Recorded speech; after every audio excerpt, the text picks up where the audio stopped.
विश्वामित्र आए हुए हैं और विश्वामित्र भी उस समय उनके बारे में जान लीजिए कि विश्वामित्र इतने महान थे। उन्होंने स्वर्ग की ब्रह्मा के विपरीत एक नए स्वर्ग की रचना कर डाले थे। यहां तक कि ब्रह्मा जी ने सृजन किया है जिन अन्नों का नवान्न जो अन्न है, और इन्होंने भी कई अन्न का सृजन किया हुआ है। विश्वामित्र जी त्रिशंकु को सशरीर स्वर्ग भेज दिए। इसी कुल राम जी के कुल के राजा थे त्रिशंकु, उनको सशरीर भेज दिए स्वर्ग में। तो ऐसे ये बड़े महान ऋषि हैं, बहुत बड़े वैज्ञानिक थे, ब्रह्म ऋषि की उपाधि प्राप्त थे। तो इनको सुना जैसे ही इन्हीं की तपस्या को भंग करने के लिए इंद्र ने मेनका को भेजा था। तो मेनका और विश्वामित्र से फिर चंद्रवंश के राजा दुष्यंत की उत्पत्ति हुई थी। तो सुना तो उन्होंने ब्राह्मण को और अपने सेवकों को, अनुचरों को, परिजनों को, पुरजनों को लेकर के वहां पहुंचे और जैसे ही गए उनके आदर सत्कार में राम जी को देखा।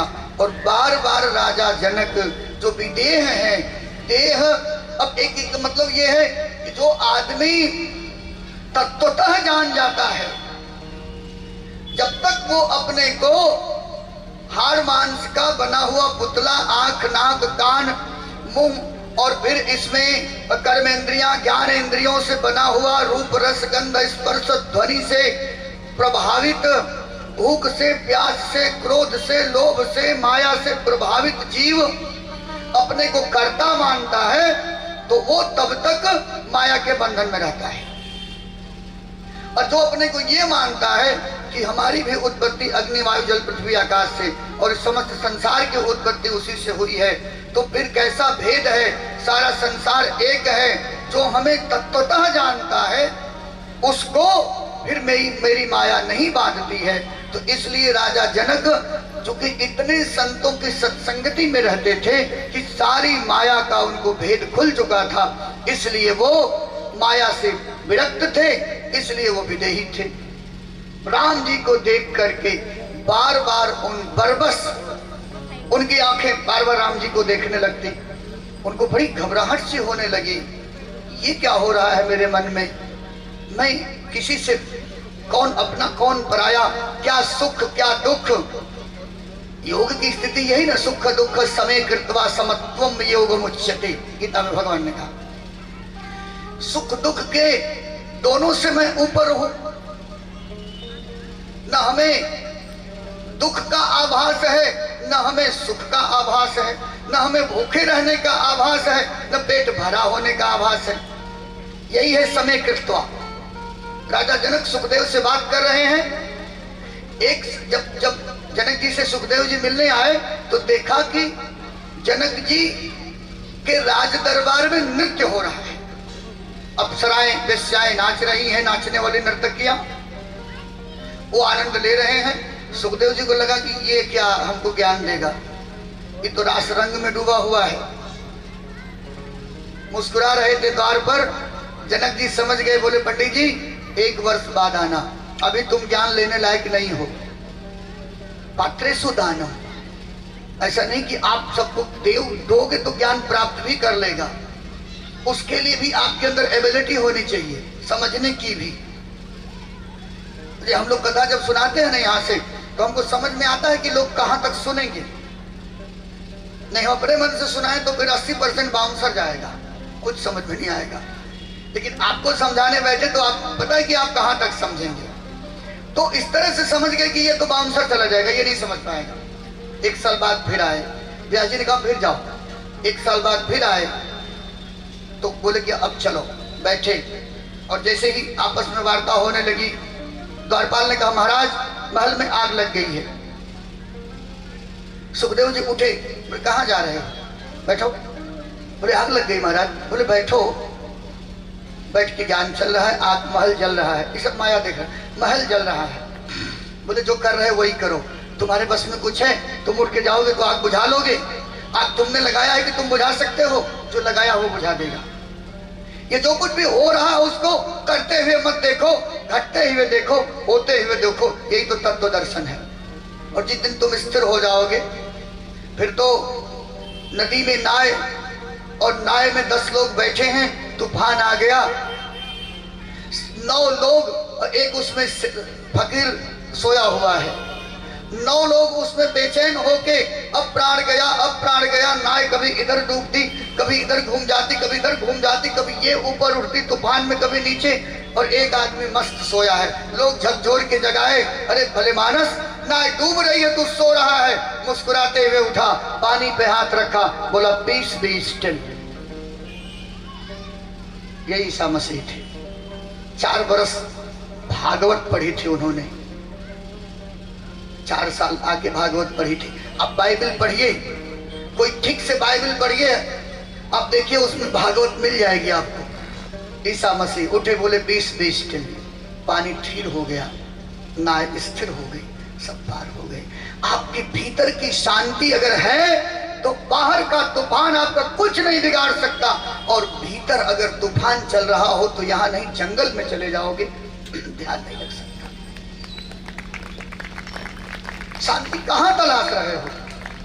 शांति बाहर है ही नहीं है, केवल और केवल शांति आपके भीतर है, क्योंकि परमात्मा आपके भीतर है। शांताकारम भुजगशयनम पद्मनाभम सुरेशम।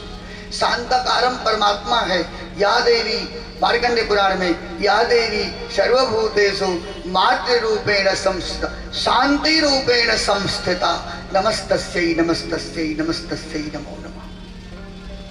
शांति वो है जो आपके भीतर है।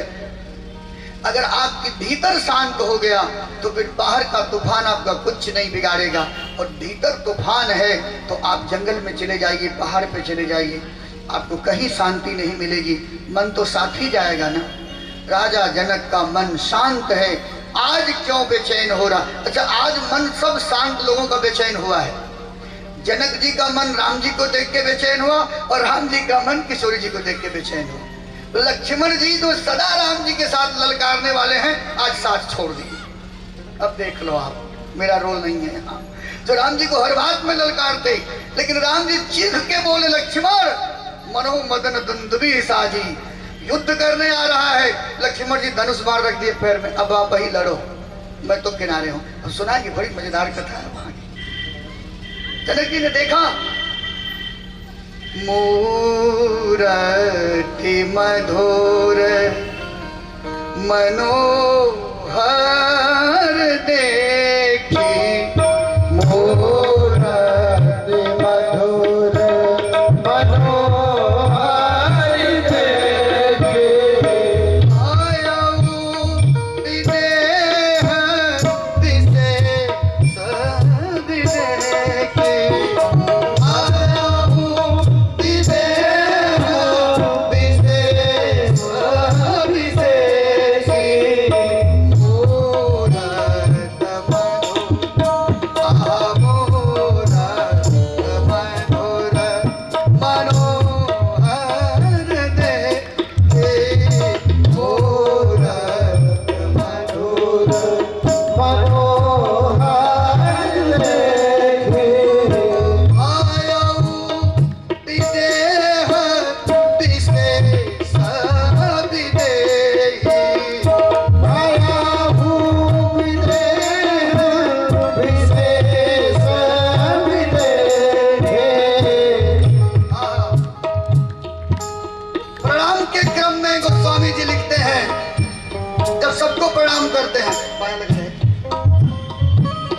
क्या प्रणाम करते हैं? प्रणव परिजन सहित विदेहो, प्रणव परिजन विदेहो, प्रणव परिजन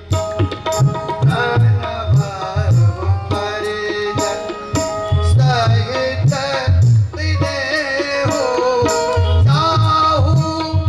राम पद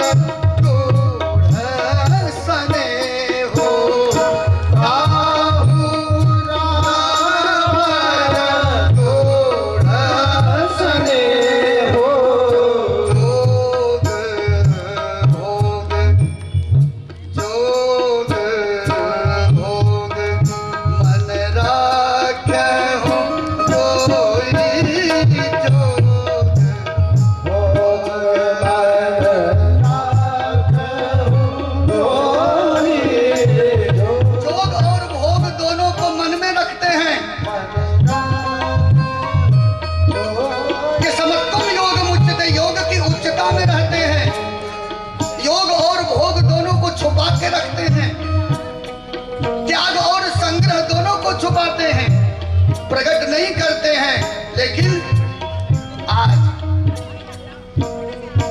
राम तिलोकत प्रगट सोई, राम तिलोकत प्रगट सोई, मूरत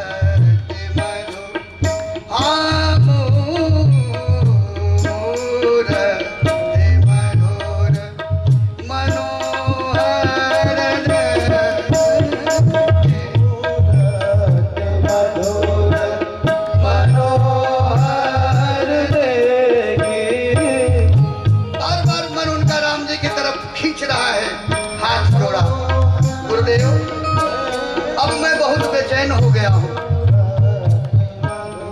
विश्वामित्र भी देख रहे हैं कि राजा मेरे तरफ नहीं देख रहा, बार बार कनकी उधर ही देख रहा है, पतिया मुझसे रहा है, कनकी उधर देख रहा है। राजा जनक को अब नहीं रहा गया, हाथ जोड़े पूछे, गुरुदेव कहो नाथ सुंदर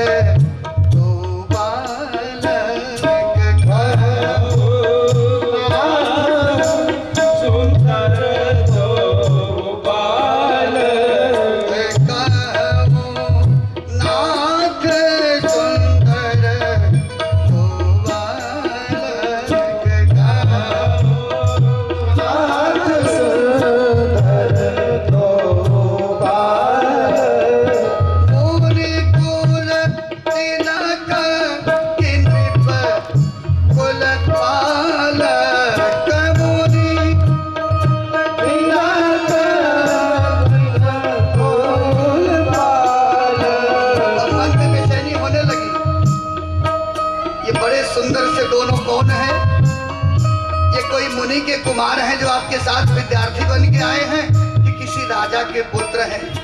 इनको देख करके मेरा मन बड़ा बेचैन हो रहा है। अब राजा भी क्लियर करना चाह रहे हैं, अच्छा रिश्ते यहाँ नहीं बनते हैं जी, वहीं से बनते हैं। बेचैनी राजा को यहीं शुरू हो गई देख के। और फिर आगे क्या बोले, ब्रह्म जो निगम नीति कहिगा, ब्रह्म जो निगम नीति कहिगा, ब्रह्म जो निगम। जिस ब्रह्म के विषय में वेद भी नेत नेत कह के चुप हो जाता है, कहिए वही तो नहीं है क्या? ब्रह्म परमेश्वर के विषय में वेद भी चुप हो जाता है। इतना ही नहीं, और है, और है, और है, इतना ही नहीं है, इसका आदि और अंत नहीं है कि अनंत स्वरूप कहीं परमात्मा ही तो नहीं रूप धारण करके आए। सहज क्यों? मुनि ने विश्वामित्र जी ने पूछा, क्यों ऐसा कैसे, कैसे तुम्हें लग रहा है भाई? हमारा सहज विराग रूप मन मोरा, सहज विराग रूप मन मोरा। मैं तो वैरागी हूँ, मेरा मन तो सहज और वैरागी है, किसी को देख के आकर्षित नहीं होता और किसी को देख के विकर्षण नहीं होता, लेकिन इनको देख के काहे इतना आकर्षण हो रहा है, इसीलिए मैं बहुत बेचैन हूँ। ये दोनों हैं नहीं तिलोकत अति अनुरागा, नहीं तिलोकत अति अनुरागा। बहुत गुरु बात बोला। अरे बर बस ब्रह्म सुख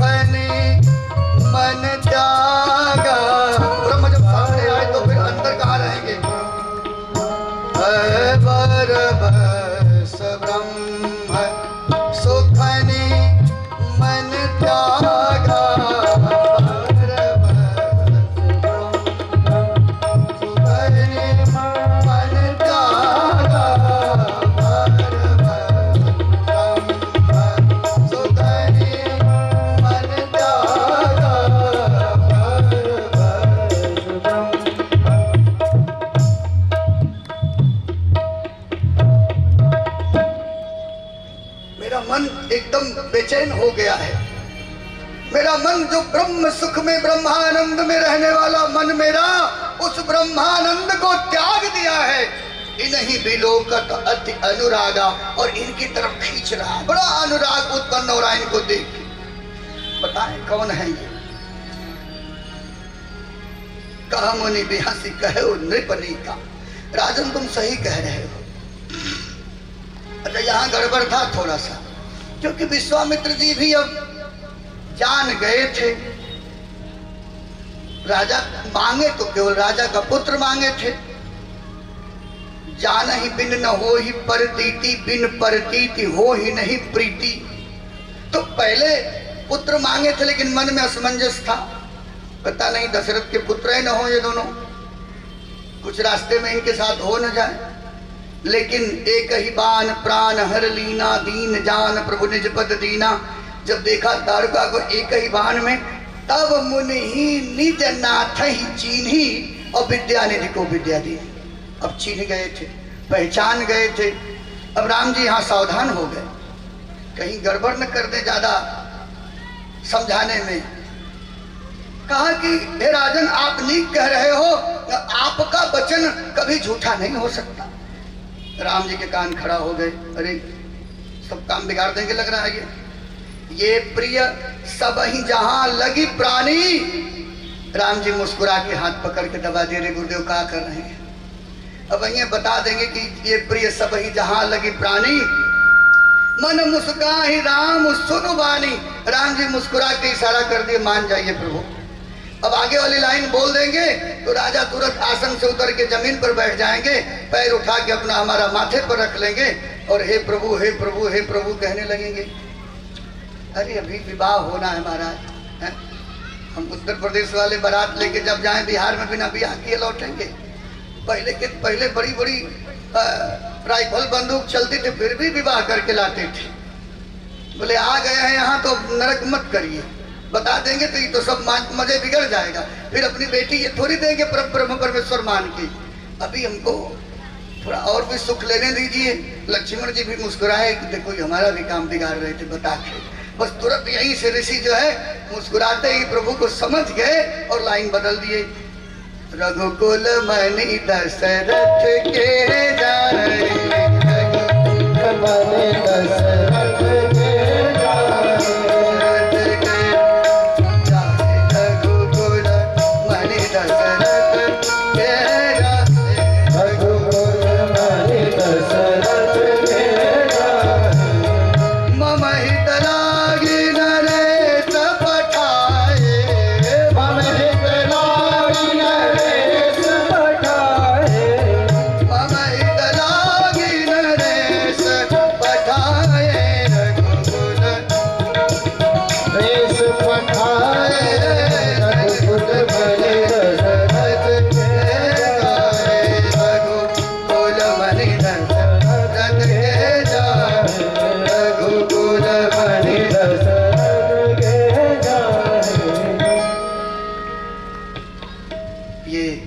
दशरथ के पुत्र हैं।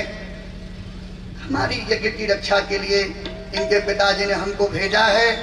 राम जी की तरफ मुस्कुरा रहे, ठीक है ना, अब सही बता रहे हैं? बोले अब सही है।